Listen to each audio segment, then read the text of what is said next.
Let me tell you about the most expensive measurement in modern business. It was invented in 1913 by a lawyer to count cases for the poor. And right now, it is pricing your billion-dollar transformation. I work in this industry, I bill by this clock, and I am here to tell you it is now indefensible. His name was Reginald Heber Smith. He ran legal aid in Boston, drowning in cases, almost no money. So, with a professor from Harvard Business School, he built a system to track every lawyer's time, case by case. It worked. The cost to clear a case fell from $3.93 to $1.63 in 2 years. Notice what that tool measured. Cost, effort, input, not outcome, not value, cost. And here is the part nobody tells you.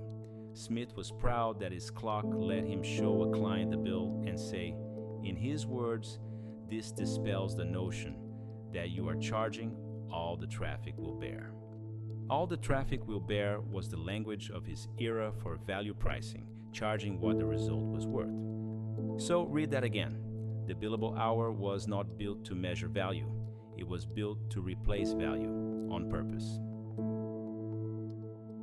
And it was not even normal for most of the last century. Before the 1970s, professionals billed in fixed fees, contingent fees, value billing. They charged for the result.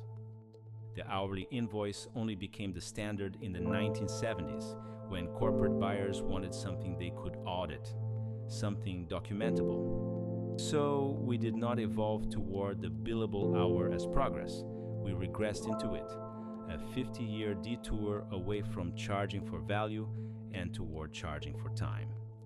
Consulting inherited the lawyer's stopwatch, and in SAP transformation, we are still holding it. For 100 years, there was a defense for this. The clock was a rough proxy, more hours, more work, more value. Crude, but it tracked. Artificial intelligence just severed that wire. When the model writes the configuration, drafts the analysis, builds the test in minutes, the hours collapse. But the value does not. The value goes up. The pricing experts have a name for what happens next. They call it the efficiency penalty. In their words, your work is delivering more value, but your pricing model captures less revenue. Sit with that. Under the billable hour, the better you get with AI, the less you are paid. You deliver more and you bill less. That is not a glitch. That is the model working exactly as designed on a world that no longer exists. As one pricing firm put it, the cost to run a model says nothing about the value it delivers. And this is not theory. The most conservative institutions are already moving.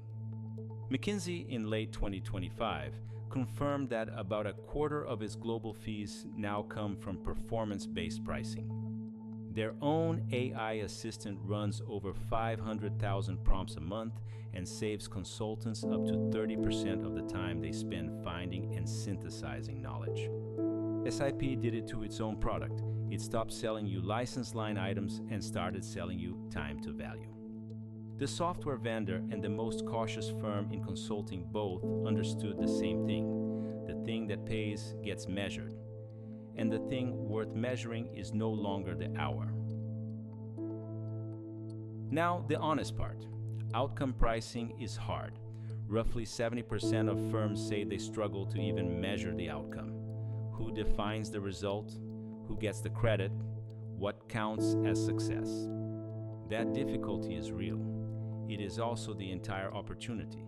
Whoever solves it first wins the decade. So this is a challenge to both sides of the table. To my own industry, have the courage to put your fee at risk on the result you promise. If you believe in the outcome, price like it.